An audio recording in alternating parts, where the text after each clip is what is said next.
Eastern Mediterranean Oncology Group, and it is our honor to start today meeting about the art of neoadjuvant therapy in breast cancer.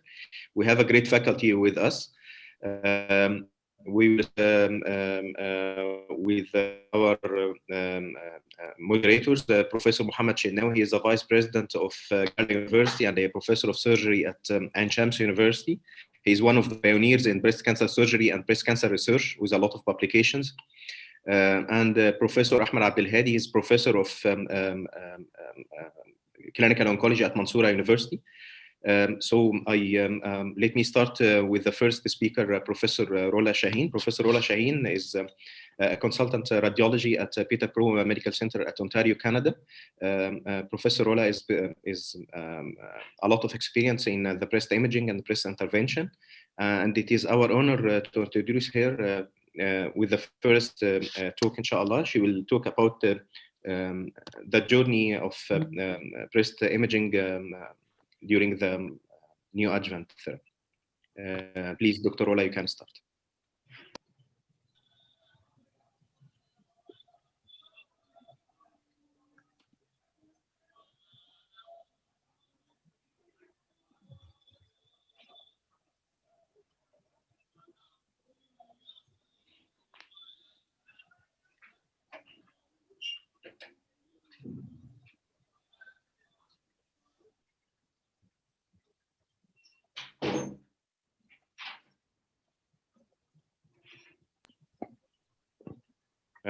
Dr. Rola, please unmute the mic. Yes. Sure, that's the most important thing in 2020. You are on mute. Okay, so thank you very much for the kind introduction. I'm very pleased to be at this intellectual meeting, and I'll be talking about multimodality breast imaging utility in breast cancer therapeutic journey. And the objectives of my talk are the following: to clarify the role of multimodality breast imaging in screening, diagnosis, management of breast cancer, with a preview on when to scan the axilla, and highlight the role of breast imaging in monitoring neoadjuvant therapy, discuss emerging technologies such as contrast-enhanced mammography, and illustrate cases with pearls and pitfalls as we go through the presentation. As we all know, breast cancer is the most common type of cancer and the most common cause of cancer-related mortality. And the global burden of this cancer is substantial. However, the burden is not evenly distributed, with variable outcomes of breast cancer based on geography. Let's look at the breast cancer journey through the lens of prevention, screening, diagnosis, treatment, survivorship, and end-of-life care. However, for the scope of my talk today, I'll focus on the screening, diagnosis, and treatment, because as we know, we can't prevent breast cancer. It's very important to focus on early detection, which is through screening, and timely diagnosis, which are the keys for best outcomes.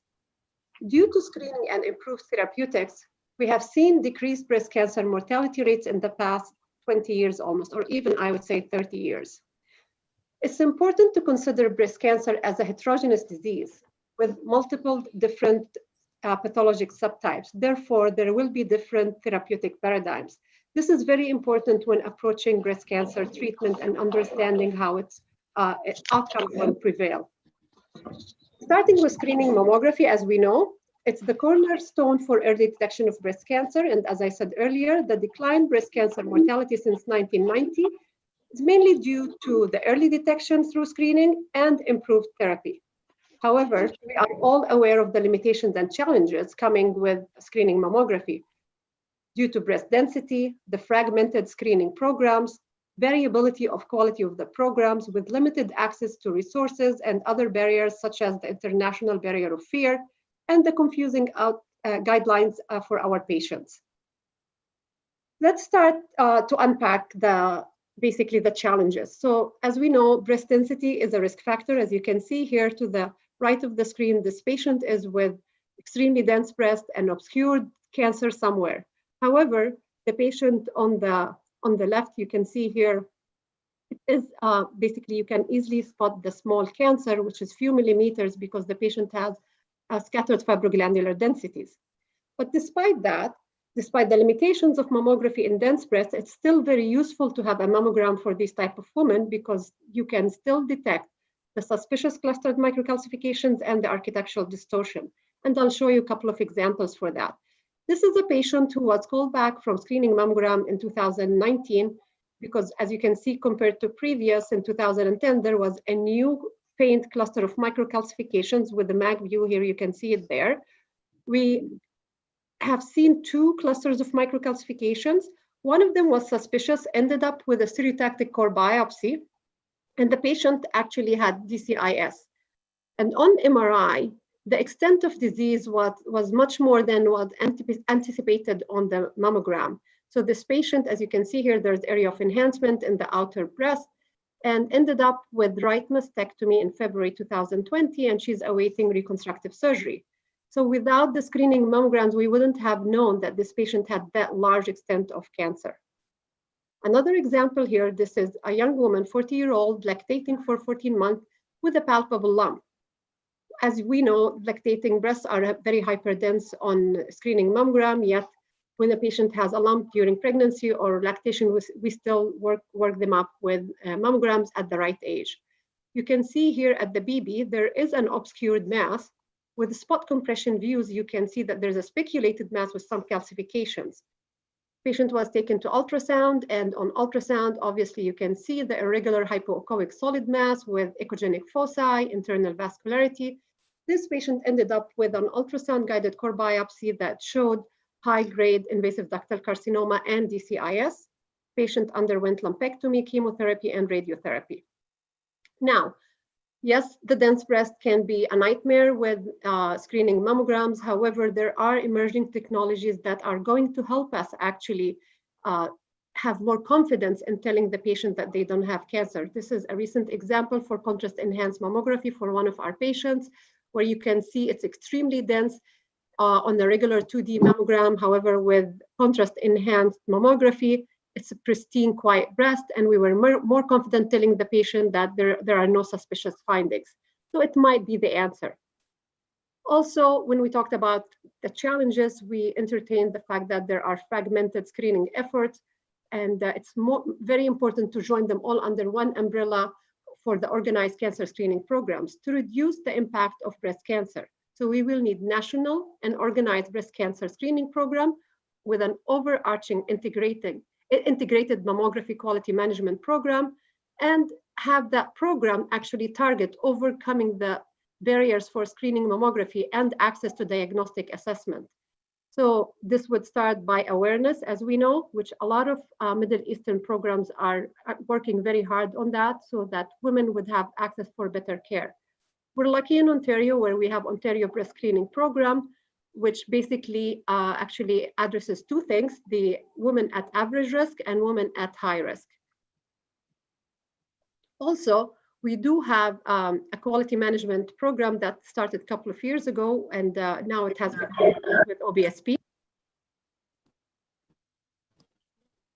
And with that, basically, this report is very important so that the health workers know how's the performance, all the way from the key indicators to the centers and facilities performance, even at the radiologist level. And they would benchmark that with the previous years so that you can see if there is an improvement or not, and what are the areas that need to be worked upon in terms of quality improvement. The other challenges, as I said, was the fact that there are confusing guidelines in the media about the role of screening mammography. And again, this is not the scope of discussions for this talk, but I really wanted to highlight the importance of being aware of the role of screening mammography. And if my patients are asking me, I would always say, yes, it does save lives, and it's important to get your screening mammogram. Now, moving to diagnostic workup and interventions with image guidance. As we know, breast cancer is diagnosed either by a patient coming back from screening mammography, or the patient is presenting with a clinical symptom. And sometimes the patient would have a radiology study for something else, just such as a CT chest that would detect breast mass or axillary mass, or even a bone scan that detects a metastasis. Unfortunately, more than 50% of breast cancer patients have clinical symptoms at the time of their diagnosis. Therefore, Timely and accurate diagnostic workup with image-guided biopsies are crucial for early detection of breast cancer. So these are some of the late signs and symptoms that patients present with, and these are actually most of them my patients from the Middle East, where awareness was very much needed, such as nipple inversion and inflammatory breast cancer, as you can see here, a palpable lump in a neglected elderly, and unusual decrease in size of the breast because basically the tumor has fibrosis. So the multimodality breast imaging and image-guided biopsies would include the following. That would be diagnostic mammography, including spot compression views, magnification views, sometimes even rolled views for the asymmetries and architectural distortion with targeted ultrasound, and breast MRI when there is problem solving or preoperative staging. This is important to assess for the extent of disease because it's very important for the surgeon and the oncologist to know if the disease is multifocal or multicentral, whether the pectoral muscle and wall are invaded or not. Also, it's important to screen the contralateral breast to rule out cancer, assess the axilla. And the biopsies can be done under image guidance with ultrasound, under ultrasound guidance, which is the most common and most convenient for the patient. Stereotactic biopsy, which is, as you know, it's done under mammography compression and MRI-guided core biopsy. Just to share our experience in one of our breast clinics here at PRHC, we have done in 2019 386 patients under ultrasound guidance, and I just wanted to highlight the fact that almost 60% of those patients came with symptoms, yet 41% were positive for cancer from screening, like they were diagnosed based on callback from screening, which is really a good percentage. Unfortunately, during COVID, we did have to pause the screening services for a few months. And as you can see, the percentage in 2020 has dropped by 5%. As for our stereotactic core biopsies, also the numbers have dropped in terms of the number of biopsies because of the limited access to services during the pandemic. Yet what was interesting, the positivity has gone up, mainly because of the fact that we, in terms of our planning, we gave the prioritization or the priority for the patients who have highly suspicious calcifications. Let's touch on one of the cases that came to us for stereotactic core biopsy and learn some of the pitfalls in our workflow. A 77-year-old woman presented to our department for stereotactic biopsy with a cluster of microcalcifications that was marked as BI-RAD4A. And as you can see here, it's almost punctate, rounded. It's true that's BI-RAD4A. However, as radiologists, we are responsible for the patient as a whole and the breast as one organ. So it's important for us to go back and check the bilateral diagnostic mammograms and to check the history of the patient. So we noted that the patient had a palpable lump at her initial presentation, which an ultrasound was done for her, and it was thought to be due to fat necrosis, and follow-up was recommended for that area. So let's look at the diagnostic mammogram together. And here is the triangle marking the area of palpable lump in the left central breast. And you can see that there is an asymmetry. We did a spot compression view on it, and it's not completely pliable. It's still there. Probably there's a mass. The patient was at that time taken to ultrasound, and there was, sure enough, there was a mass. It looked mainly echogenic. However, if you look at the setting of the ultrasound for the radiologist in the audience, you can see that the focal zone actually is pushed down away from the mass, and it's focusing on the pectoralis muscle as opposed to the mass. So we took the patient back to for a second look ultrasound, and we put the focal zone higher at the mass itself. And sure enough, you can see that there is a heterogeneous mass with posterior acoustics, which is very suspicious.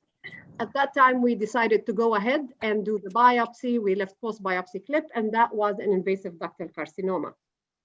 So it's very important for the radiologist to go back and look at the whole picture rather than just following what's in the requisition. This is another patient where in 2017, she was called back from screening mammogram. There was a nodule in the upper central posterior depth of the breast. Spot compression views showed the mass, and we do true lateral of the nodule. Targeted ultrasound was performed and confirmed the solid nodule, and the biopsy performed and showed invasive carcinoma. Why am I showing this case? Because I I really want to stress the fact that patients with posterior nodules, very important for them to get MRI preoperative, regardless of the density of the breast, to make sure that there is free margin between the mass, the cancer, and the chest wall or the pectoralis muscle. And in this case, it was free, and the patient got to have lumpectomy, and wire localization was done under mammography guidance for the clip. Here's another patient with almost entirely fatty breast. However, there is some increased density behind the mass concerning for pec muscle. So in this case, if you do an MRI, it was debatable. It depends on the surgeon. Another case, a patient who was 63-year-old presenting with a new mass in the posterior depth of the breast. She had lumpectomy before that in 2017. And here are some tomosynthesis confirming that the posterior mass is actually invading into the chest wall. Yet on ultrasound, it wasn't very clear. And the ultrasound guidance shows that this patient had recurrence. And here is the CT scan of the chest showing the speculated mass extending into the chest wall on both the axial and the sagittal views, and the MRI with the contrast enhancement confirmed extension of the enhancement into the posterior wall, into the anterior chest wall of the chest. So let's discuss the role of the MRI. This is the case showing actually architectural distortion in the upper outer breast. On spot compression views, it's actually more obvious, and targeted ultrasound showed vague hypoechoic mass that was biopsied, turned out to be invasive ductal carcinoma. On MRI, you can see the primary cancer with the flow void signal from the post-biopsy clip. And the second mass was also noted in a completely different quadrant. We did the second look ultrasound, however, we couldn't see that mass. Therefore, the patient ended up with MRI-guided core biopsy, turned out to be DCIS. So in a way, this is a multicentral disease, which took the patient from the opportunity to have lumpectomy to mastectomy based on the MRI findings. This is a young patient who is 38-year-old. She was pregnant, presented with a lump, but also, as you can see here, she has saline implant. And yet, even with the implant views, you can see a speculated mass, maybe some other nodules noted around, probably there. On spot compression views confirmed that she had the ultrasound and the biopsy was done and it was cancer, invasive ductal carcinoma. The MRI actually showed us the extent of the disease, where you can see the main mass indenting the implant itself. Also, there's nodular enhancement around the implant, as well as enhancement of the nodule superiorly. So basically, this is a multicentral disease, and mastectomy was basically the way to go. Another useful thing about the breast MRI, even after surgery, when the patient has positive margin, it's very helpful to assess if there is any residual disease. As you can see here, here's the hematoma or the seroma from in the surgical bed, yet you can see abnormal enhancement in the posterior aspect, which basically tells us that there is residual cancer in there.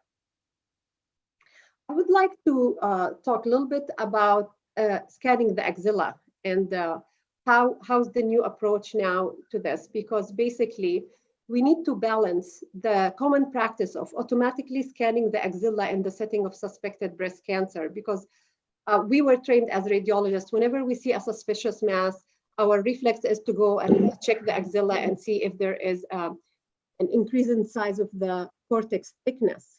However, this needs to be balanced with a couple of things. The risk of overstaging, which results in overtreatment with chemotherapy and axillary surgery, and draining on resources without clinical benefits, and limited clinical utility of identifying the low volume axillary burden. As we know, lymphedema is no joke, and a lot of women actually suffer from that. Because of the sentinel lymph node biopsy is part of the primary surgical management for low volume axillary disease, based on the clinical assessment, really, we have put together in agreement with our multidisciplinary team that we don't routinely need to scan the axilla, and the protocol will include the following. So in terms of scanning the axilla, if the tumor size at the time of the evaluation was 2 centimeters or larger, if there is suspected inflammatory breast cancer or multicentral or multifocal disease, also at the radiologist's discretion to help the radiologist have overall interpretation. For example, if I see a mass that looks like a fibroadenoma, however, I'm suspicious, sometimes checking the axilla can make me more confident, like if there is high thickness or increased thickness of the lymph node, that would make me more suspicious that this needs to be biopsied, as opposed to negative axilla. Or of course, we scan the axilla whenever we get an order by the surgeon following clinical assessment. So what would the radiologist need to do? They need to report the number and the number of the suspicious lymph nodes and their level. They can go ahead and biopsy if the cortical thickness is more than 4 millimeters.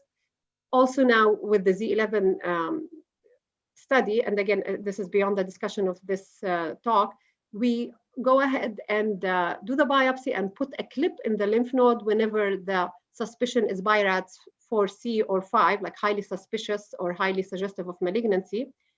And the clip can also be ordered by the surgeon even after the biopsy results, which is challenging because sometimes it's very hard to know which lymph node has been biopsied.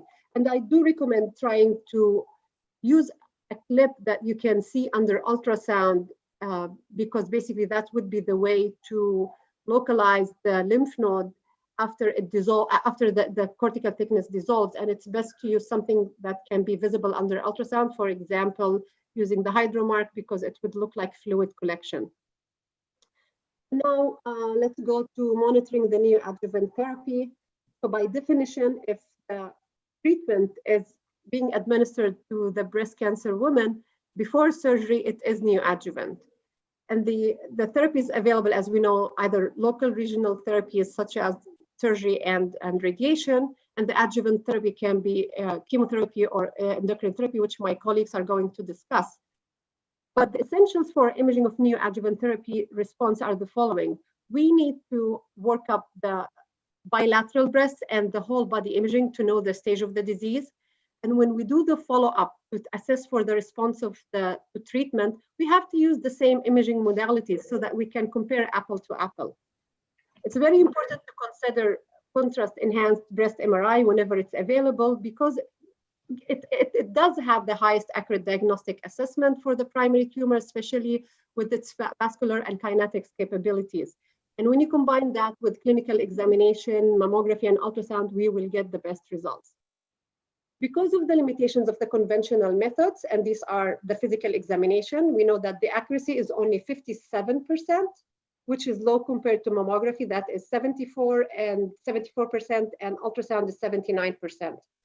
Also, limitations can be due to, clinically, due to the overestimation of the size of the tumor, either before introducing the treatment because post-biopsy complications happen, such as hematoma, or even after treatment, sometimes you can overestimate the size of the tumor due to the fibrosis and the firm fibroglandular tissue.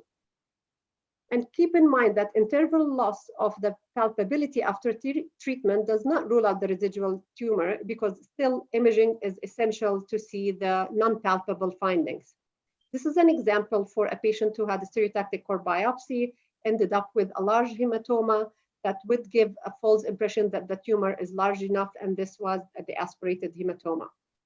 So again, the highest predictive value for predicting pathologic response for neoadjuvant therapy would be using breast MRI and clinical measurements for the tumor size. And using body imaging is very important for staging, depending on the stage, and depending, again, access to imaging modalities and the guidelines within the country that you live in.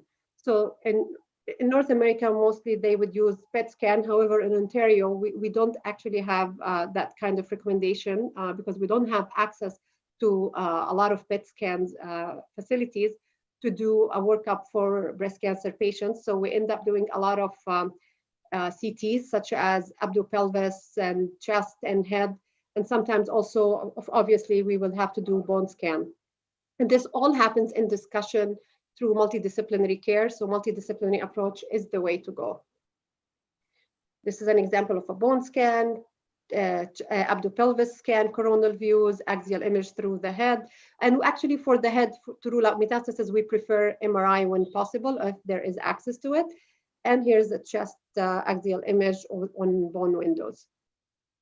Speaking of MRI and doing the pre-therapeutic MRI for staging is important. This young woman in her 30s had the cancer, as you can see here, with suspicious kinetics and metastatic lymph node. And here is a sagittal view. You can see the extent of the cancer, and after treatment, after the chemotherapy, actually it all dissolved, which made even the surgery much easier. They just went for the clip side, the post-biopsy clip, and the patient ended up with small lumpectomy.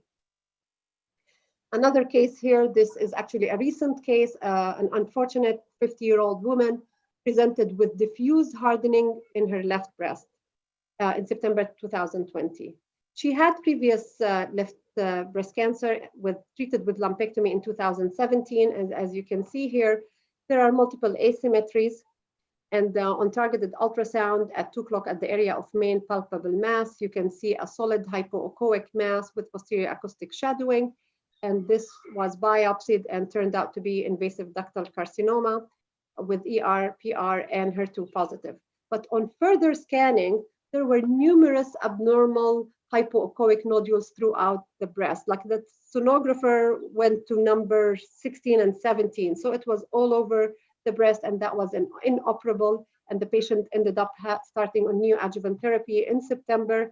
And in December, we did a follow-up ultrasound, and she has very good response, actually. If you can see here, the 2 o'clock largest mass actually ended up to be going down from 4 centimeters to almost 1 centimeter. And the other nodules throughout the breast did shrink and get smaller in size. They didn't completely dissolve, but there is some residual nodules there. But she had very good response to chemotherapy. So just to put it together in terms of the summary for neoadjuvant therapy, the ultimate role for the breast imaging in neoadjuvant therapy is basically to evaluate the therapy response by determining the presence of the size and of the residual disease, which is important for preoperative planning. And currently there is still lack of consensus on how to best assess the response to treatment. So it is a research opportunity.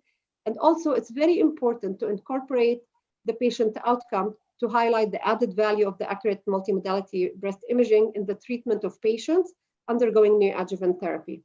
And lastly, as I promised, I would like to shed some light on emerging technologies that we're using now, the contrast enhanced mammography.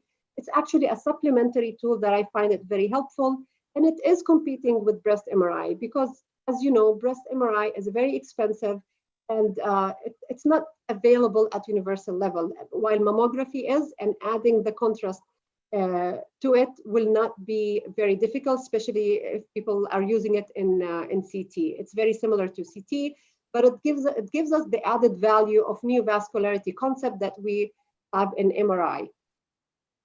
And I'm sharing 2 cases with you here. This is a 66-year-old woman presenting with right bloody nipple discharge for 2 days and tenderness.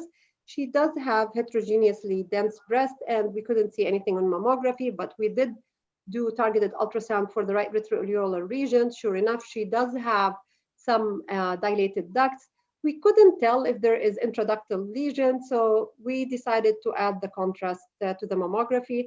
As you can see here, there's some nodular enhancement, particularly at 9 o'clock in the outer anterior depth of the breast. So now we have kind of a blueprint, and we know where to go when we do the second look ultrasound. So we went back to ultrasound, and sure enough, we went around 9 o'clock, and there is a nodule intraductal that has even internal vascularity confirming that it's solid. We did the biopsy, and it turned out to be a papilloma. A companion case, this is a 52-year-old woman presenting in December, like this month, with a history of bloody nipple discharge for 2 weeks. This is her screening mammogram from almost a year and a half ago, where she had negative, it was completely normal BI-RADS1, and this is her follow-up diagnostic mammogram. As you can see here, there is interval development of pleomorphic microcalcifications with underlying speculated mass in the right breast.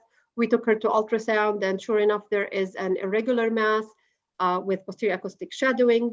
We did the biopsy. However, we also wanted, if you look back here, there is some nodularity leading to the nipple, and we were worried about multifocal disease. So by doing the contrast enhancement, it's just like similar idea to the MRI. We want to know the extent of the disease.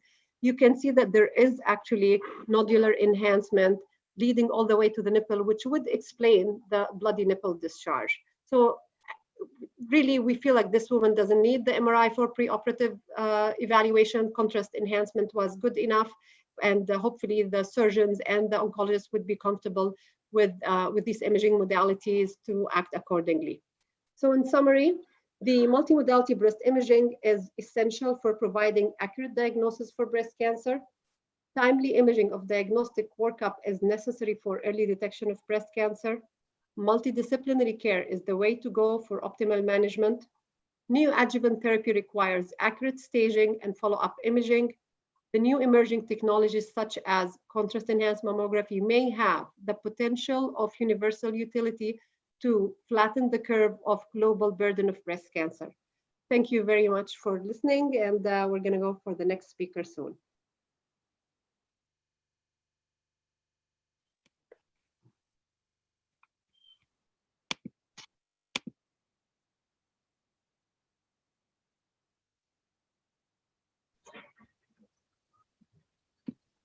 Thank you, Professor Rola, for this excellent to the point presentation. Now I will let the mic to Professor Shenawi. So please, Professor Shenawi, sorry, Professor Ahmed Abdelhadi, to introduce Dr. Ahmed Ali. Professor Abdelhadi, please.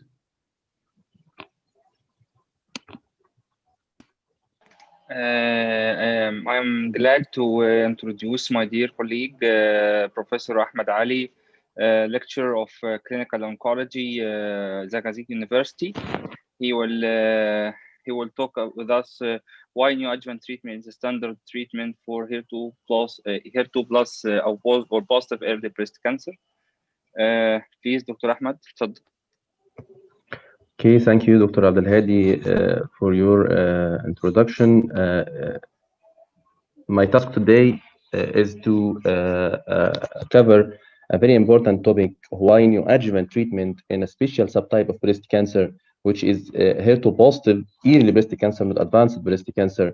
We will focus on early breast cancer, why neoadjuvant is a standard of care now. In order to go for this topic, we need to know what is the goal of neoadjuvant and adjuvant in overall in early breast cancer. The main goal of neoadjuvant is to downstage and shrink the tumor to increase the lumpectomy rates, also to eradicate any undetected cancer cells still in the body, which can be done also by adjuvant chemotherapy. But overall, the goal of early breast cancer treatment is to prevent the cancer from coming back. In other words, the goal is full curing of the patient. So we need to do everything to increase the cure rate of breast cancer. Why we discuss this point? I will start with the last word by Dr. Rola. Cancer or breast cancer worldwide problem. As you see, breast cancer now in 2020 constitute about the second cause of cancer for human worldwide, and the fifth cause of the cancer-related disease after lung, colorectal, stomach, and liver.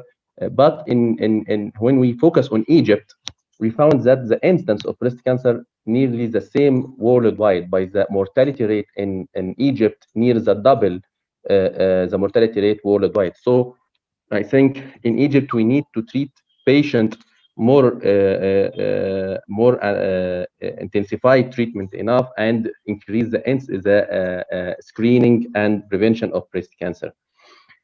Different treatment goal in early breast cancer and metastatic breast cancer, making an importance of treating early breast cancer aggressively in order to prevent metastatic breast cancer. We treat early breast cancer for cure and prevent the increased incidence of metastatic breast cancer, which is treated with the goal of palliative intent only. And so, as you know, we have multiple subtypes of breast cancer with different biological behavior, with the most aggressive one is two subtypes, HER2-positive disease and the triple-negative disease.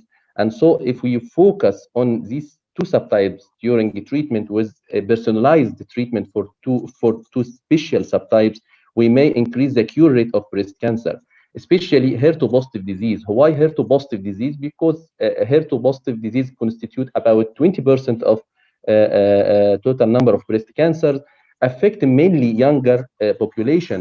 These younger populations usually has or have family responsibilities, the age of work.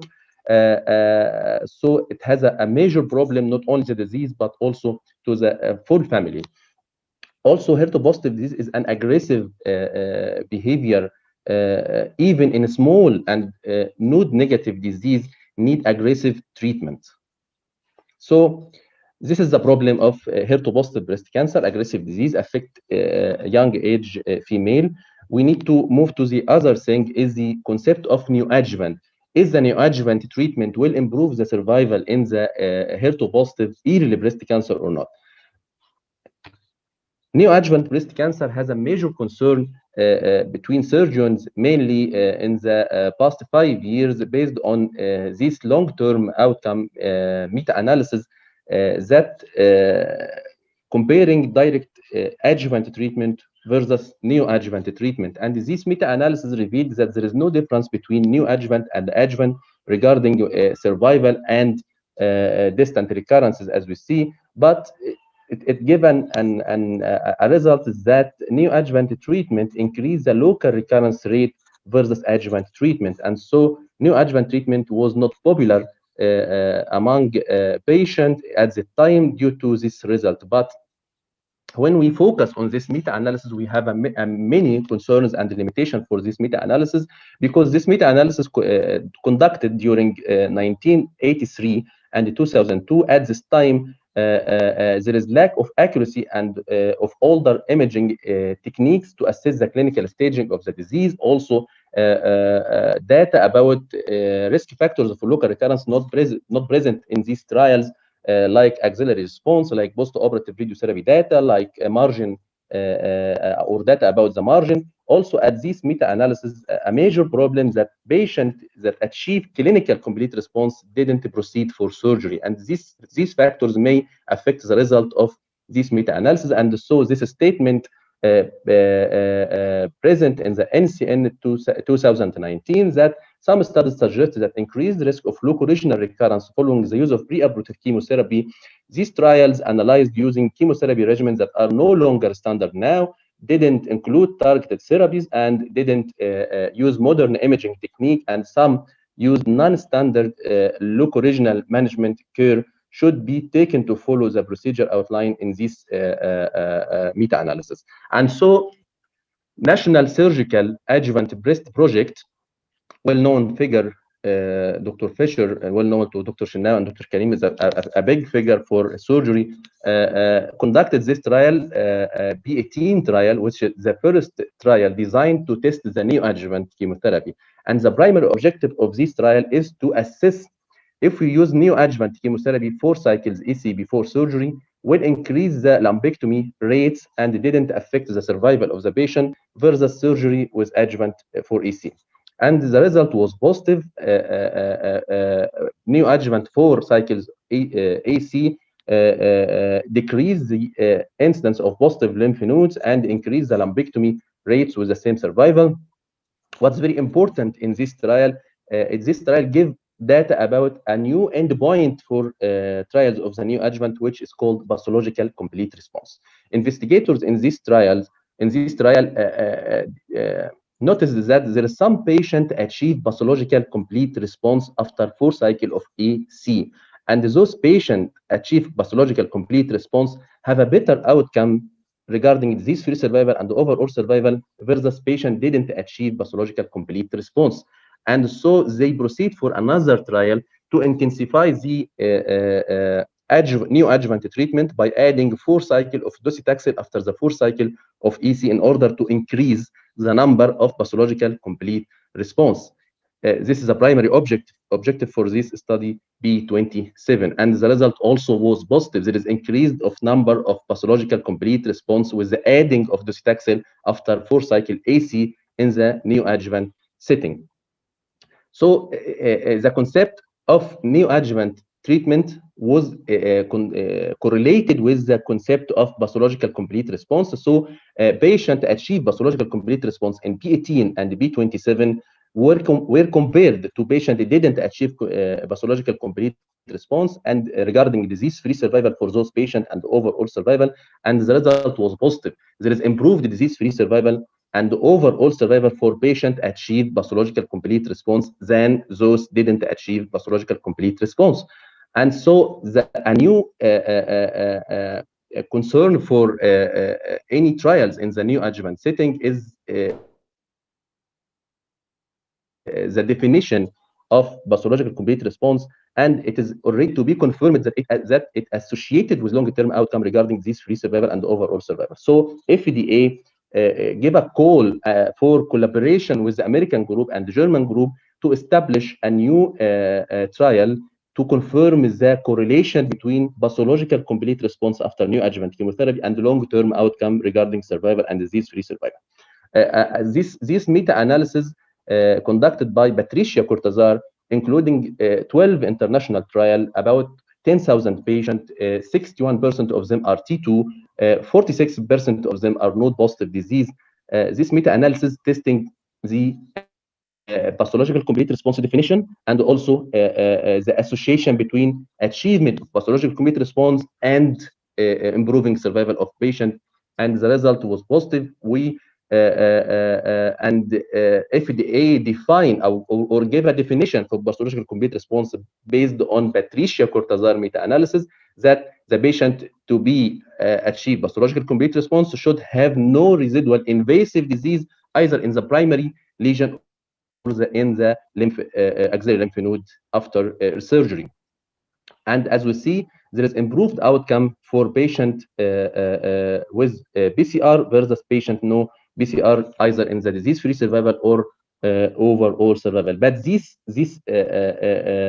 improvement in survival was limited only to the aggressive subgroups, as we tell before, triple negative and HER2 positive disease, and this pathological complete response not associated with improved outcome in luminal breast cancer, only associated in patient with triple negative and HER2 positive breast cancer. So we should focus on neoadjuvant chemotherapy on this two subgroup or subtypes, especially HER2 positive disease. There is association of long-term outcome in patient achieved pathological complete response versus patient didn't achieve pathological complete response. Regarding event-free survival, we have a hazard ratio 0.39. We have significant difference in disease-free survival, either regarding hormonal status, HER2 hormonal positive, HER2 positive, hormonal negative. Irrespective of hormonal status, we have a good outcome if we achieve pathological complete response in the neoadjuvant setting. After Patricia Cortazar meta-analysis, FDA published the benefit of neoadjuvant chemotherapy in 3 directions. The first is tumor downstaging, inoperable, changing tumor inoperable to operable, and increasing the lumpectomy rates, and also changing the concept of axillary lymph node dissection into sentinel lymph node dissection. Also, they reduce the likelihood of post-surgical metastatic disease. And what is very important is neoadjuvant chemotherapy allow us for in vivo tumor sensitivity assessment for selection of the patient and provide prognostic information for planning of adjuvant treatment after surgery. So after this data, now the neoadjuvant chemotherapy, it changed from the previous concept. The previous concept was only for inoperable locally advanced breast cancer in order to enable surgery and was used chemotherapy and endocrine therapy alone. But now the concept is completely different. We used neoadjuvant chemotherapy not only to improve the resection, but also to improve the survival if we achieve pathological complete response in the neoadjuvant setting by not also chemotherapy and endocrine therapy, but also with targeted therapy. So EMA recognized pathological complete response as a surrogate endpoint in early breast cancer, and any drug or any product need approval in the neoadjuvant setting of breast cancer is now tested by the ability of this drug to achieve more pathological complete response than the standard of care. The same thing for NCCN guidelines, and all guidelines now highlighting neoadjuvant treatment in triple negative and HER2 positive disease for patients with a primary lesion more than 2 centimeters and nodal positive disease. And in ESMO 2019, Martin Picard said that neoadjuvant treatment for intermediate high-risk HER2 positive disease, triple negative breast cancer now no longer an option, but an ethical obligation due to the improved survival for patients with achieving pathological complete response. And as we see, high-risk patients for recurrence HER2 positive disease need special attention. Why? Because HER2 positive disease is an aggressive disease. We have about 51% of patients HER2 positive metastatic disease due to failure or relapse from early breast cancer. So if we treat early breast cancer HER2 positive disease adequately, we will reduce this number as low as possible and improving survival of patients. So we now trying to improve the survival of HER2 positive early breast cancer. How? By adding more modern modality, not in the adjuvant setting, but in the neoadjuvant setting. How to improve the pathological complete response, which is a surrogate biomarker for survival in the neoadjuvant setting. How to improve this pathological complete response? The first step was by adding trastuzumab in the neoadjuvant setting in the early breast cancer. This is the NOAA trial adding trastuzumab to the neoadjuvant chemotherapy. If you remember, we have B18 trial using 4EC, then we have B27 trial using 4EC and 4-docetaxel improving pathological complete response. Now we have a new step of adding neoadjuvant Herceptin, but the problem of this trial, we have 11 cycle of neoadjuvant Herceptin for locally advanced breast cancer.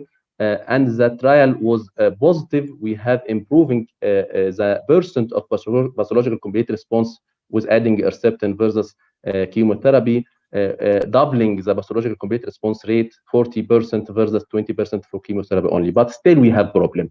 Why? Because we have 42%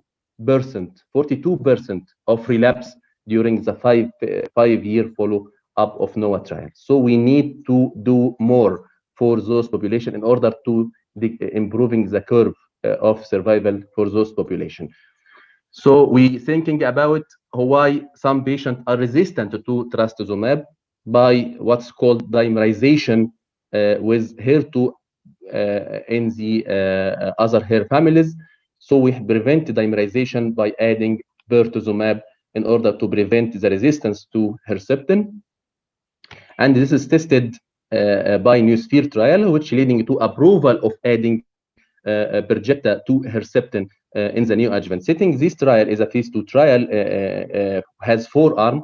The first one is pertuzumab plus trastuzumab plus docetaxel, 4 cycles only.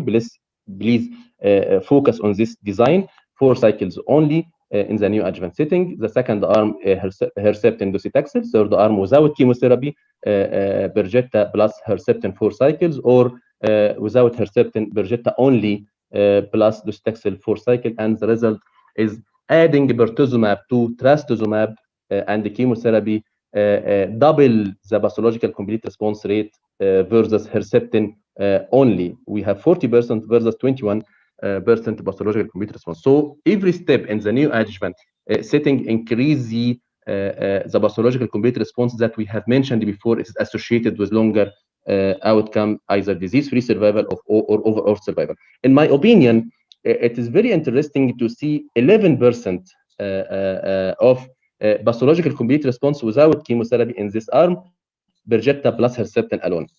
I think those population need further investigation to know who can achieve pathological complete response without chemotherapy. As this arm was designed in the trial actually for safety and testing that what side effect is from chemotherapy or from targeted therapy.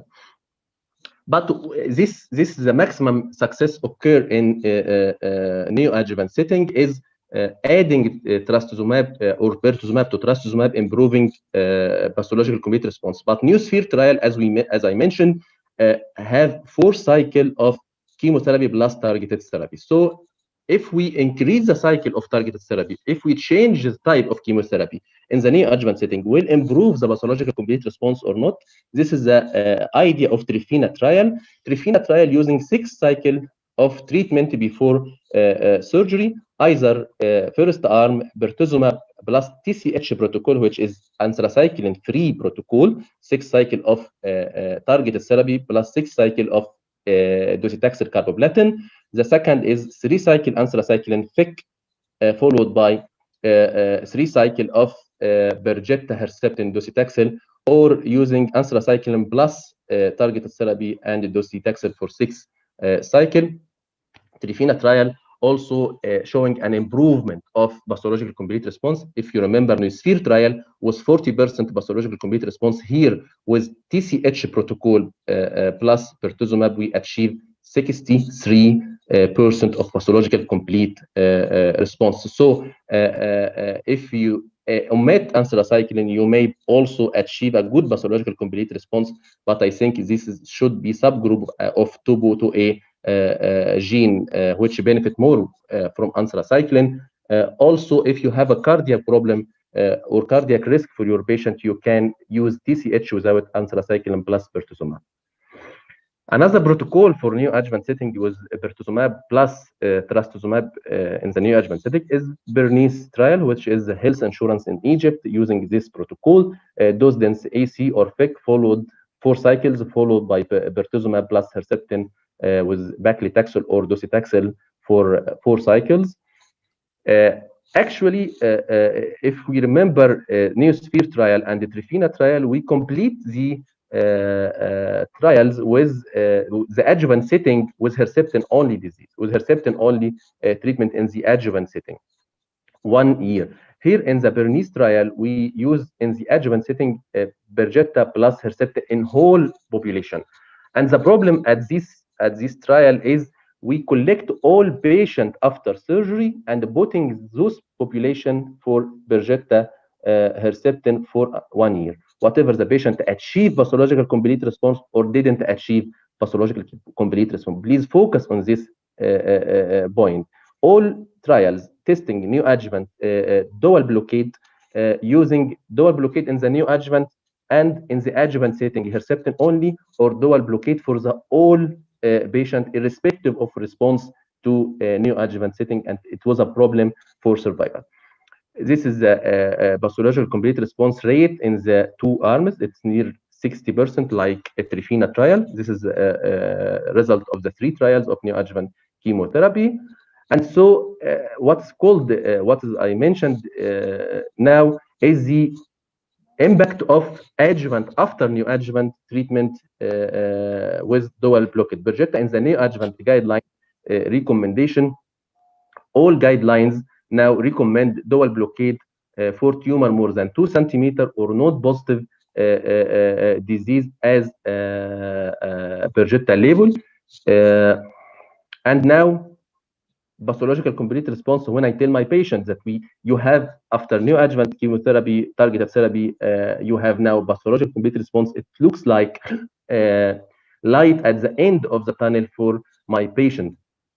But still, we have a problem I mentioned before. In NeoSphere trial, we have a very good pathological complete response of 40% to 60% in Trifina and Bernice trial. But still, we have 14% of relapse in the 5-year follow-up. If you remember, NOAA trial using Herceptin only in the neoadjuvant setting, we have 42% of relapse during the first 5 years. But now, if we use dual blockade as NeoSphere trial, this percent decreased to 14%, and we need to decrease this percent in order to improve the survival. And this is what I mentioned before.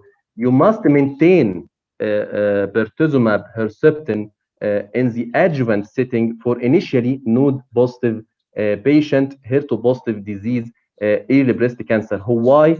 based on data extrapolated from the adjuvant trial, pure adjuvant trial, affinity trial. Affinity trial is an adjuvant, not neoadjuvant trial, phase 3 trial, primary endpoint, invasive disease-free survival, testing adjuvant setting, chemotherapy plus Herceptin alone versus chemotherapy plus Herceptin plus Perjeta. So the results of this trial in the primary analysis was not good, but with further analysis, secondary analysis at 6 years, the absolute benefit increased by 2.8%.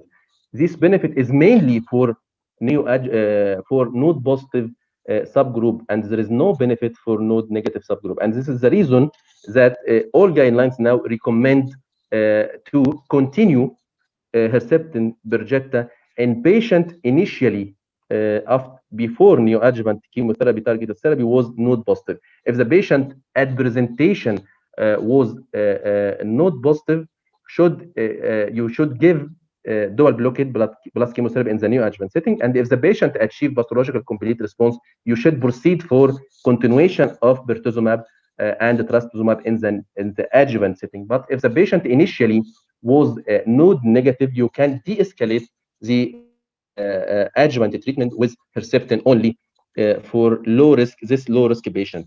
This result was irrespective for hormonal status, either hormonal positive or hormonal negative. Unlike near history, we should also 3 years or 2 years ago consider to continue Herceptin Perjeta in the adjuvant and hormonal negative, but now the benefit is only for nodal positive disease. So I think in the first presentation, if you decide to start with chemotherapy and the target therapy in the neoadjuvant setting, you should, as Dr. Rola said, you should assess the axilla adequately by confirmed pathology to be node positive or node negative disease, because patients with node positive disease, even they achieve complete pathological response, you should give him in the adjuvant setting dual blockade. If the patient is node negative at the presentation, you can de-escalate to trastuzumab only after surgery. Overall survival data of affinity trial still immature. Perjeta in the adjuvant setting, as I said, in all guidelines now given for node positive disease regardless of hormonal status, either hormonal positive or hormonal negative. As I mentioned before also, we have still a percent of relapse in the first 5 years of follow-up for patient to receive dual blockade in the neoadjuvant setting. Even with the use of this dual blockade, we have 14% in the Neosphere trial will relapse. In the NOAA trial, if you use Herceptin only, we have about 40% relapse.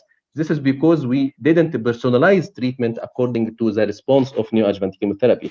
So this is the idea of Catherine trial, that if the patient didn't achieve pathological complete response, what we should do to treat the patient with pathological complete response after surgery, like patient didn't achieve pathological complete response, the answer is actually no. We should personalize treatment. This population different from those population, and we need a new decision at this point. Patients with residual invasive disease have a worse prognosis than those who achieve pathological complete response and require tailored treatment approach. Even this invasive disease is minimal disease, because we have 40 to 70% of patients with residual invasive disease after neoadjuvant treatment, having them at increased risk of disease recurrence. So we need to individualize treatment for those population, not only with using the same regimen in the neoadjuvant setting. So another call from FDA for answer this question and to make a research to this area of unmet need. And so this was the idea of Catherine trial. Catherine trial designed to do more for patients didn't achieve pathological complete response in order to prevent recurrence after neoadjuvant treatment and surgery, including a patient received neoadjuvant treatment, either receiving Herceptin only, about 80% of the patient, or receiving Herceptin plus Perjeta, about 20% of the patient, randomizing, and didn't achieve pathological complete response. then randomizing the patient one-to-one, either Kadcyla, TDM1 versus Herceptin for 14 cycle, and the primary endpoint, invasive disease-free survival, was positive. Kadcyla cut the risk of disease recurrence or death in half compared with Herceptin. We have 50% risk reduction regarding invasive disease-free survival. Those population didn't achieve. Running out of time. I'm sorry for interruption. So just can we have 2 or 3 minutes to conclude? Thank you. I will conclude now. This is the Kadcyla risk reduction 50% in those high risk population, and this is distant recurrence. Also, the benefit present in all subgroups, even in patient with residual disease less than 2 centimeters, and also patient received neoadjuvant Herceptin or neoadjuvant Herceptin plus pertuzumab have the same benefit from adding TDM1 in the adjuvant setting if didn't achieve pathological complete response. And this is the recommendation of all guidelines, and NCCN guidelines listed to add TDM1 if the patient didn't achieve pathological complete response.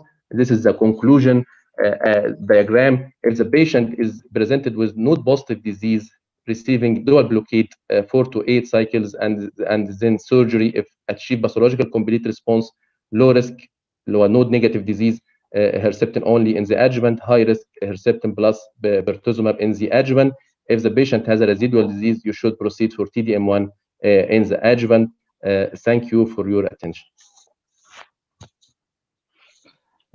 Thank you, Dr. Ahmed, for your comprehensive presentation, which needs more discussion and more time, but as we have limited time today, so I will let Dr. Shenawi to introduce the next speaker. Thank you so much. First, before introducing Dr. Karim Fahmy, my very dear friend and colleague, I would like to thank Dr. Professor Gaballa for this comprehensive meeting, which I hope will be repeated several times. And before introducing Karim, I would like to thank Dr. Arula and Dr. Ahmed for their presentations. I would like to stress also on what Dr. Arula was saying about awareness, especially that we have one of the pioneers and my very dear friend, Dr. Nagla Abdelrazik, who's one of the responsible about awareness in Egypt. So I would say, Dr. Gaballa, this could be one of the sessions, and that what's happening in Egypt could be a role model for the whole Middle East and Africa. Not only in Egypt, but I think this could be repeated in different countries all over around us. It's my pleasure and honor to introduce one of the pioneer surgeons in Ain Shams University. When you're introducing, he was my resident and colleague, and he's one of the affiliates of Maryland University. He is my mentor. And my role model also. So I would like to introduce Professor Karim Fahmy. Karim is really active not only as a surgeon, but also as a researcher. And this is what's important, and what all the participants, I hope that they will have this in their minds, because without research, you will not achieve anything. So Dr. Karim Fahmy, Associate Professor of Surgery at Ain Shams University, he will be talking to us about surgical challenges in a neoadjuvant chemotherapy. Dr. Karim. Thank you, Professor Shenawi. Thank you, Professor Gaballa. I would like to thank you for this nice invitation. My talk today about surgical challenges after neoadjuvant chemotherapy. And actually, I'd like to say that breast cancer management has changed dramatically from extensive radical modalities of treatment into more conservative approaches. And our philosophy of management, it changes from one size fits all into more tailored or personalized management. And if you review the history of breast cancer surgery, we'll find that the debate between the Bernard Fisher and William Harrstead proved that they were both wrong and they were both right, because breast cancer is a systemic disease which needs to be locally controlled.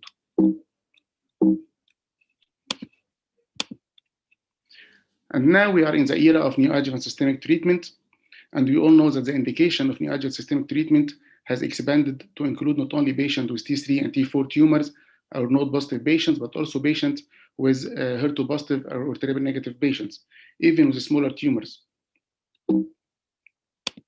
And we all see the benefits of neoadjuvant systemic treatment in terms of increasing operability, increasing acceptability, allow us as a surgeon to remove tumors after downsizing it and increase our rate of breast conserving surgery and decrease our rate of mastectomy. Also, we have an oncological benefit in terms of increased overall survival in patients with locally advanced cancer, and enables our dear oncologists to test the response of their chemotherapeutic agents while the tumor is still in the body, which is called in vivo testing. And this will open up the door for a lot for opportunity studies, which include assessment of the response of the tumor to chemotherapeutic agents, and enable the oncologists to test these drugs in the adjuvant setting. This is a happy face of neoadjuvant systemic treatment. This lady was suffering from a breast mass at 12 o'clock, about 4 by 6 centimeters.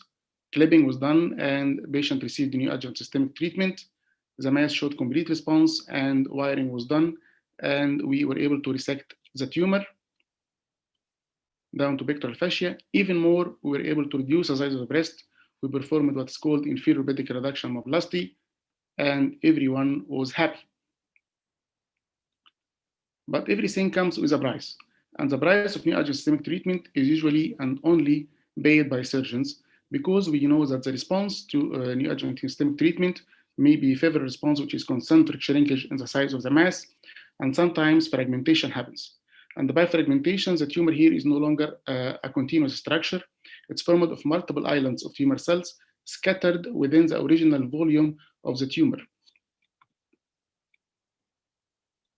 Just like this lady was suffering from a breast mass extending from 2 to 4 o'clock, received the neoadjuvant systemic treatment, and the mass is fragmented. Actually, it took me about 2.5 hours in the operating room to achieve negative margins, which was very difficult. And we all accept as a no tumor or naked margin as a standard surgical margin, but repeated margin involvement during frozen section may put you and your pathologist in a very frustrated condition that you may delay the decision until you reach until the paraffin section comes. And the paraffin section showed there is extensively positive margin more than 4 millimeter, resurgery is a mandate. If it's focally positive less than 4 millimeter, surgery may be equal to radiotherapy. However, resurgery should be done, but if surgery is not feasible, we can do radiotherapy. Another technical difficulty we can have is clip migration. Clip migration we see usually in adjuvant setting. After removal of the tumor, we insert the clip in the tumor bed to facilitate a boost of radiotherapy to the tumor bed.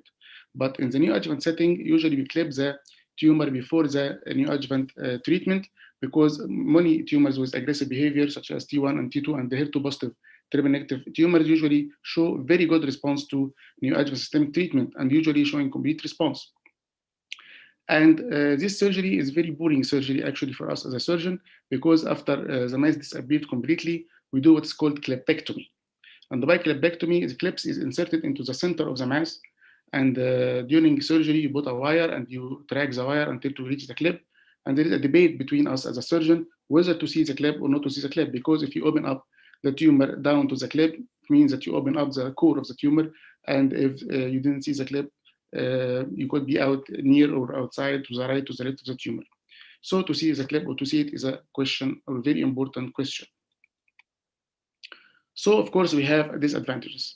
Psychologically difficult for female to harbor the tumor in her body for about 6 months. Also, surgical removal is less precise, especially in a smaller tumor with aggressive behavior such as triple negative or HER2 positive tumor. Also, operating on a primary tumor, which is clearly palpable, is technically much easier. And we all know as a surgeon that axillary clearance on a virgin axilla is much easier than to do axillary dissection in patient received neoadjuvant systemic treatment due to a presence of extensive fibrous tissue. This made a lot of surgeons may consider the need of rescinding the indication of neoadjuvant chemotherapy in selected cases. Actually, I'm not adopting this point of view, but just explaining that there are pros and cons, advantages and disadvantages for neoadjuvant systemic treatment. What about the axilla in the era of neoadjuvant systemic treatment? We all know that axillary dissection passed many phases. It's a dynamic process. Started from complete axillary lymph node dissection down to level 1 to level 2, then sentinel lymph node biopsy, then sound trial, emergence of the rural ultrasound, and determination of axillary status. Now we are talking about omitting sentinel lymph node biopsy.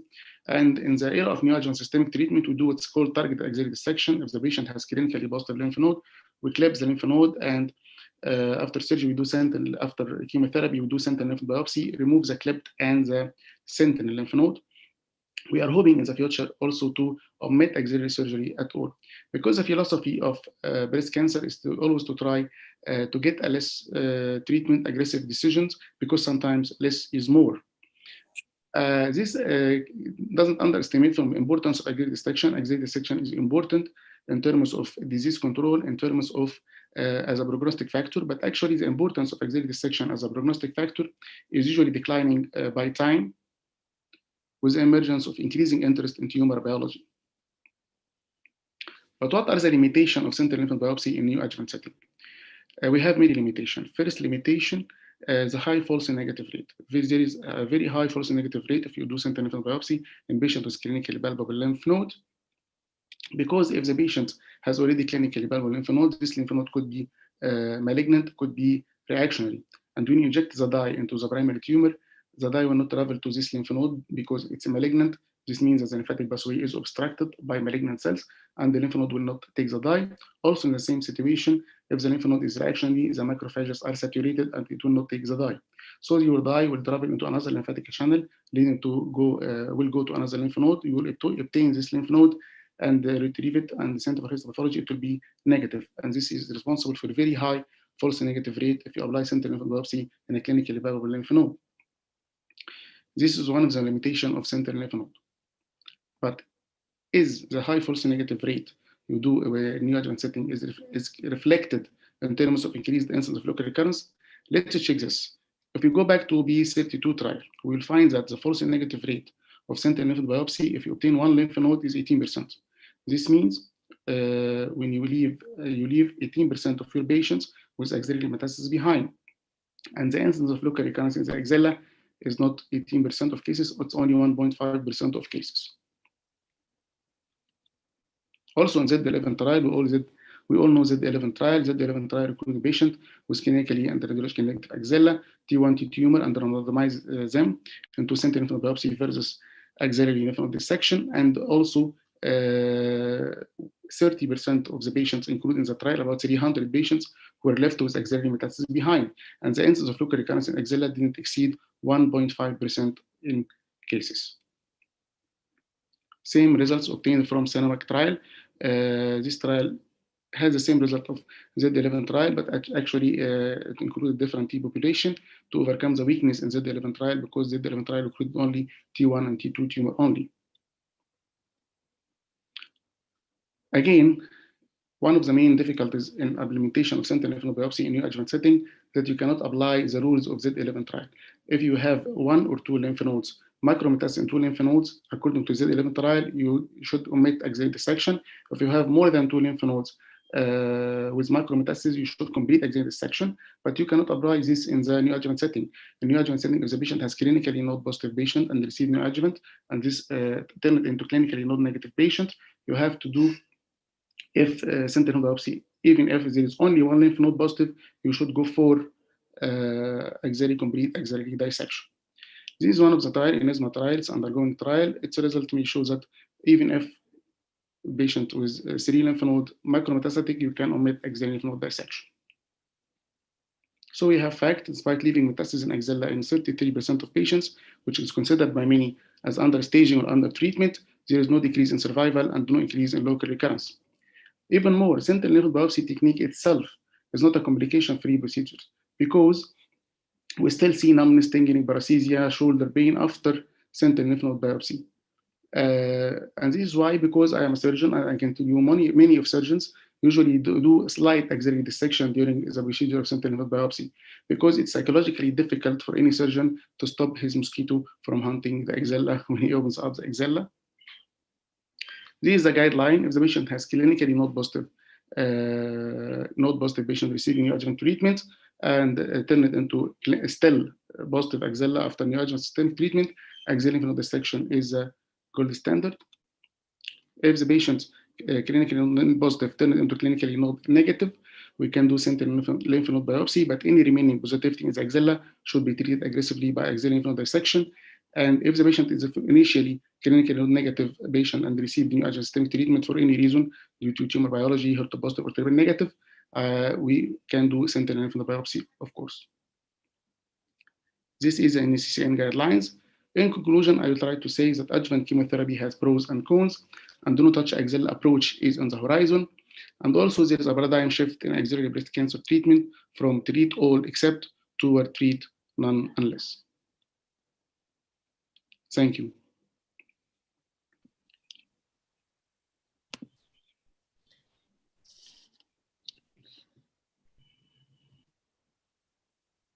Thank you, Professor Karim, for this elegant presentation. Now, please allow me to receive your questions on the Q&A section, please. Let me start. We received a couple of questions for Professor Rola. Dr. Manar Al-Asawi is asking about during the screening mammography, if you find a microcalcification, in which group of PIRAD you put the patient for A, B, C? Thank you for the question. I think the question is whether it's clustered or grouped. So it depends on the type of the microcalcifications, the shape of the microcalcifications, if they are pleomorphic or not. So basically, if they are grouped and they're rounded, probably they are not just, they're not suspicious enough. So it depends on looking at the whole picture of the mammogram. So I would say BIRAD2, however, the clustered microcalcifications or even grouped microcalcifications that are pleomorphic, they would go up to BIRAD4. Sometimes if they need the follow-up within 6 months to ensure stability or to get them to evolve into a more benign picture, we give BIRAD3. So in summary, to answer the question, because it's a little bit vague, if it depends on the shape and the type of microcalcifications and whether she means group or cluster. I hope that answers your question. I don't know if Dr. Manar is satisfied with this answer or not. Also, Dr. Manar is asking about a patient during neoadjuvant therapy. Some patients we can find a response to in the primary tumor, almost clinically complete response or radiologically complete response, and still we have a remaining suspicious axilla. This group of patients, how you stage them as a radiologist, and also this question will go to Dr. Ahmed Ali, how to group these patients. From radiology point of view, as I said, we usually follow the same modality that we detected the abnormality. So let's say I'm assuming on ultrasound, we saw the primary cancer and the metastatic lymph node. And it's not like it's not an uncommon thing, especially if the lymph node is necrotic. Sometimes necrosis doesn't go away and the lymph node will still look suspicious, even though that the primary tumor has dissolved. And that's where we find breast MRI is very helpful because the kinetics within the actual tissue can tell us a lot. But again, in terms of, it's always going to be BIRAD6 regardless because it's pathology-proven breast cancer and the management will, appropriate action need to be taken by the surgeon and the oncologist. So again, I hope that answers her question. Dr. Ahmed Ali, what do you think? Actually, Ahmed, we should consider the guidelines of follow-up in the neoadjuvant setting. You should differentiate between advanced disease and early disease. Advanced disease need examination, clinical examination, one of the modality of assessment during the neoadjuvant chemotherapy or targeted therapy, and you should assess the patient every cycle. What's interesting to me or important to me is to exclude progression. And you should, if you have a stationary disease, you should continue for the neoadjuvant treatment for the full protocol you use. But what's very important is to exclude progressive disease in order to change the line or to proceed rapidly for surgery. Professor Lubna Al-Arab is asking about a 28 years old lady with a very strong family history of breast cancer. Professor Ola, which modality you would recommend for screening for these patients, but without any mutational analysis? Professor Lubna is asking only with a very strong family history, and the breast is very dense. What we do here is actually clinical, like without genetic without genetic assessment, we really don't know what's the best way to take the patient for. So and when she says the breast is very dense, I mean, how would they know that, correct? Like, did she have a mammogram or ultrasound? The best way is actually MRI, and sometimes women start at the age of 25. However, our high-risk screening program in Ontario starts the imaging for both with both mammogram and MRI at the age of 30.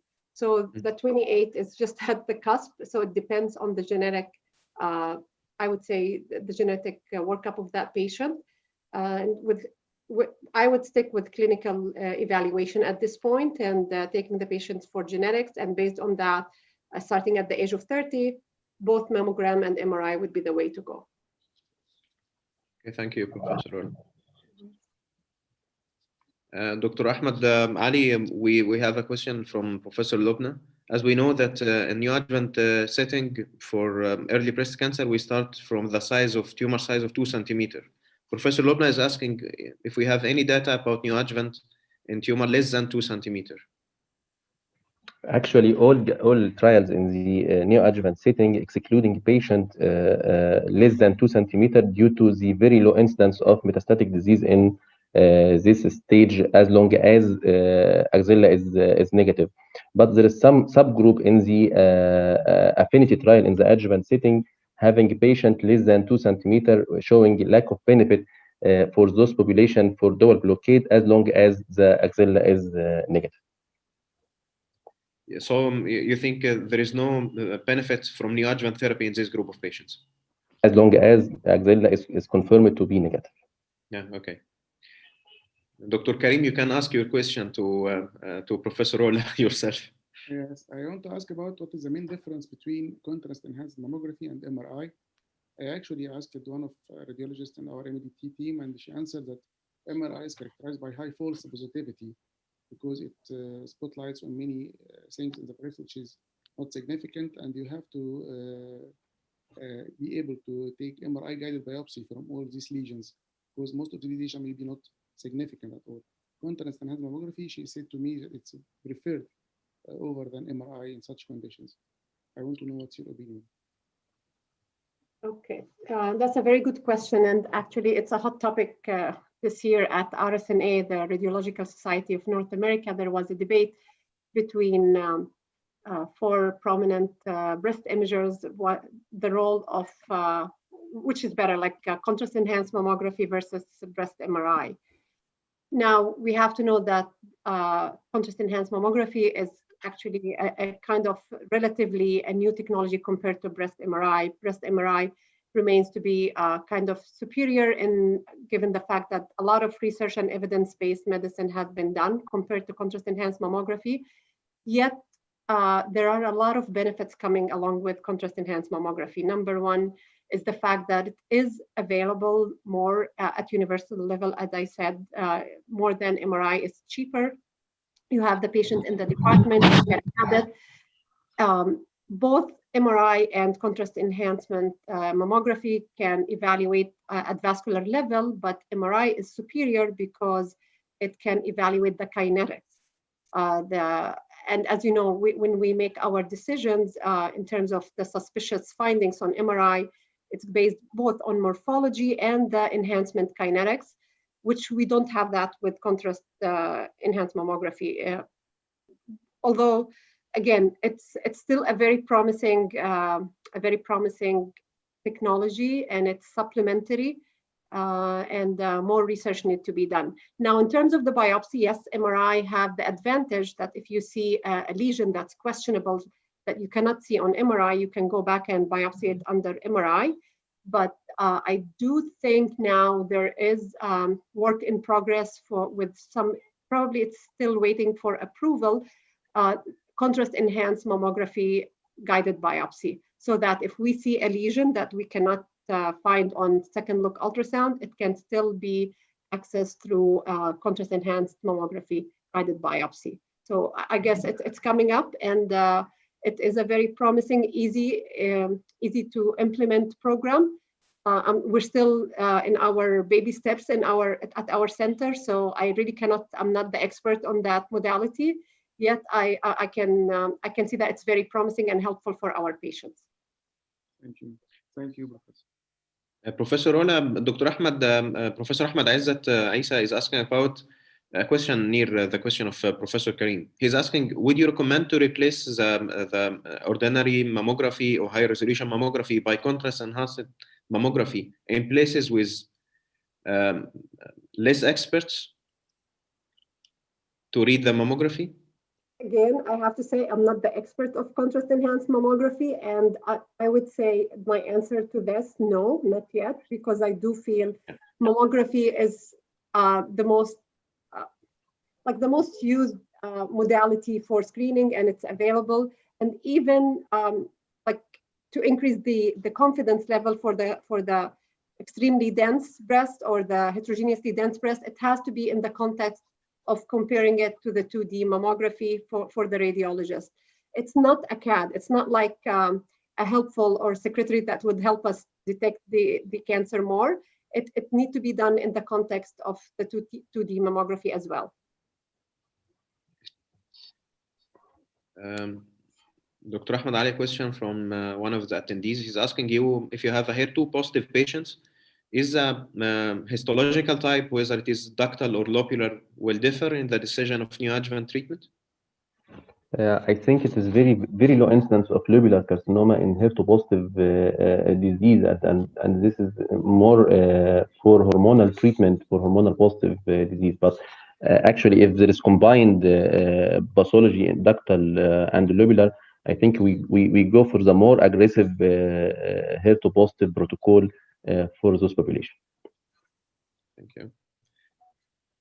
I have a question for Dr. Karim for Ahmed. Actually, I see some picture of lumpectomy for tumor near the nipple, and I asked for his experience about the modality of breast conservation for the retroareolar or tumors near the areola, and the limitation of breast conservation for this site of tumors. Actually, you have a lot of options. In the retroareolar lesions, you can do Grisoti technique, and which is an oncoplastic technique. I prefer it to do in case of retroareolar lesion, which is the most popular technique preferred by surgeons in such situation. And you can do central conductectomy, and we can do, if the mass is not directly below the areola and the nipple, you can take just shaving of the mass from the areola and the nipple and extract the tumor and send it to pathology to see the superficial margin. If superficial margin is involved, you have to remove the nipple and the areola. If superficial margin is not involved, you can stare or keep the areola and nipple first. If the margin is involved, you can go for Grisoti technique, which is a very simple technique and popular for most of surgeons. Thank you. Let me interfere here, and thank you, Karim. I totally agree with you, but I would like to raise a question, and I don't expect an answer. Are we going to change our techniques during the pandemics? My question is raised, sometimes you are doing some of the conservative surgery and we need to have radiotherapy, but due to the pandemic, as Rola was mentioning, that some people cannot do the screening, sometimes you cannot go and have your radiotherapy. Do we have to do sometimes mastectomy and we avoid conservative because of the pandemic? I think this question needs some answers, and I don't expect. We were trying to do some research in this regards, but as we have multi-centers sitting here, please, Dr. Gaballa, consider this as one of the discussion that we need surgery or treatment in general during pandemics. Yes, yes. Actually, Professor Shenawi, this is an open question all over the world, not here only. But now with the new modalities of radiotherapy, we have the hypofractionation radiotherapy. The patient instead of going 5 weeks or 6 weeks, now he can go for 3 weeks only for radiotherapy. During the pandemic, it is important to avoid going to the hospital several times. So the radiotherapy over a short period of time, hypofractionation, or yes, if the patient is afraid of being exposed to infection, yes, he can go for surgery, mastectomy, definitely. Especially Ahmed. Actually, I would like to thank you, Dr. Shenawi. Sorry, Ahmed, for interruption. Especially in some countries, we have complete lockdown. not only partial lockdown, but Yes. complete lockdown. So Yes. it's really a challenge. Back to you, Ahmed. Dr. Karim, Dr. Lubna, as an Arab professor of oncology at Ain Shams University, is asking you a direct question. Sometimes the oncologist missed to put the clip before the neoadjuvant therapy. And then we surprised with a clinical complete response after neoadjuvant therapy. Yeah. So it is a big challenge for you as a surgeon. What you will do? We do wiring, and we go with the wire until we reach the end of the wire and do blind resection. Even without seeing the tumor anymore after the neoadjuvant therapy? Yes. You go for anatomical resection, you mean? Yes. Yes, Ahmed. Sometimes we do quadrantectomy, as Karim was mentioning. So you to be more. Little bit, you should know the dimensions of the breast tumor initially, and you will be do some sort of generous excision as a safety. But actually, clebectomy itself is a very boring surgery, and I think Dr. Shenawi will agree with this. It's a very sophisticated surgery, especially in small tumors. Small tumors with T1, T2, Yes. and receiving neoadjuvant because they are HER2 positive or triple negative. Usually, this aggressive behavior shows good response to chemotherapy, and the mass usually disappears totally. And you do only clebectomy. A clebectomy is a very boring surgery, and actually you don't feel that you are resecting anything. You just go and you find the clip and you remove block of normal breast tissue. You don't feel safe, and even the pathologist during frozen is not safe also, and very difficult to tedious surgery. This is one of the challenges we face due to implementation of neoadjuvant chemotherapy for smaller tumors with aggressive behavior. But from oncological point of view, I know that neoadjuvant chemotherapy increases survival in such patients, so I cannot argue with you, but I'm just explaining that we suffer a lot in such conditions. And I think Dr. Shenawi... Karim is biased, يا أحمد طبعا. Doctor, this is a... It gives You us change the... This will take us to the question for Dr. Sorry. Yes. Sorry, اتفضل Dr. Karim. Neoadjuvant chemotherapy. This will take me to a question to Dr. Rola and Professor Nagla.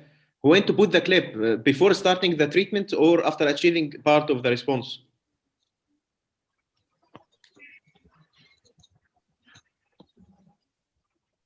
As for if the mass is big enough, usually, or even in small masses, so we do put a clip. That's the answer. Like, we'd like to clip the large masses, knowing that the patient will receive, especially younger patients, knowing that they will receive treatment prior to lumpectomy, or even scanning the axilla and finding metastasis there. However, having said that, it's a discussion between us and the oncologist and the surgeons. We do sometimes take the ultrasound-guided core biopsy, and if the mass is also large, sometimes we'd say, okay, we don't need to actually put a clip in case the surgery is going to be done before the neoadjuvant. So because it's easy to localize it under ultrasound. But sometimes the oncologist would say, you know what, no, we decided to go ahead and give neoadjuvant. Can you please put the clip in?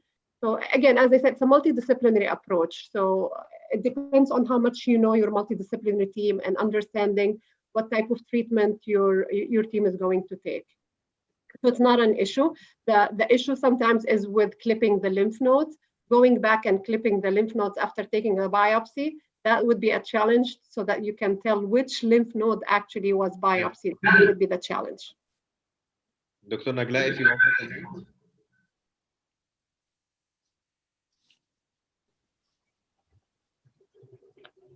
I have a comment, Dr. Ahmed, for time of clipping. I think if the tumor is large in my clinical practice, I will proceed for neoadjuvant treatment and examine the tumor every cycle. And if I feel the tumor that will disappear, I send the patient to clip the tumor, because I will not expect the direction of response of the tumor. Maybe any direction of response, and the clip will be not in the center of the tumor at surgery. Actually, also we see, Dr. Ahmed, even with the clipping of the tumor, we see the clip migration during the neoadjuvant setting, and this is also another challenge. incidence increase if you clip the tumor as early and decrease if you clip the tumor as late as possible. So Shenawi shared with us a paper recently published from the German breast group, GBG group, Sepel about not managing the axilla after the neoadjuvant setting, especially if the axilla was clinically negative before starting the neoadjuvant setting. This, I think, Professor Karim addressed during his nice presentation about we are going to less surgery. Yes. So I think this will be a very nice paper later on. What do you think, Professor Karim? Of course, it will be very nice. I'm working on a lot of papers. I'm Dr. Shenawi about such topic, and that's all. Yes, actually, Ahmed, this is a very recent paper. It was just published 1 week ago or something, or 10 days. And it's talking about the sentinel lymph node. And as you are saying, we are moving towards a less surgery. But still, as Karim mentioned, exactly, we as surgeons, while we're doing the axilla, we cannot stop our hands sometimes. Especially that sentinel lymph node in our countries. I'm not talking about Ain Shams, Mansoura, and the big universities. Let's look at other places. And that's why more training and workshops like this are needed. So that's why I'm raising this point. We have also to differentiate between the setup of sentinel lymph biopsy in patients with neoadjuvant chemotherapy and patients with early breast cancer. Because, of course, if the patient has neoadjuvant chemotherapy and we perform a sentinel lymph biopsy, we should remove the axilla. Any remaining positivity in the axilla, we should remove the axilla. But in early breast cancer, we should stop according to Z11 trials. And the Ain Shams University Hospital, we are going to do a lot of publications about carbon nanoparticles in sentinel lymph biopsy. In patients with neoadjuvant chemotherapy, we will clip the lymph node with carbon nanoparticles, and the patient will receive neoadjuvant chemotherapy. And then will we do sentinel lymph biopsy and remove the clipped lymph node and the sentinel lymph node. Yes. I'd like to thank all the faculty for this nice meeting and nice discussion, and I hope we can collaborate in more and more educational sessions and research, inshallah. Professor Shenawi, you are now the vice president of one of the new universities in Egypt. Please try to collaborate with all the universities in Egypt and all the researchers to make a multidisciplinary team in breast cancer and all other disease areas. And thank you all for this very elegant, nice presentation. And I hope we can meet together live, inshallah, after Corona. Thank you very much. Thank you, Professor. Thank you. Thank you, Dr. Karim. Thank you. Assalamu alaikum.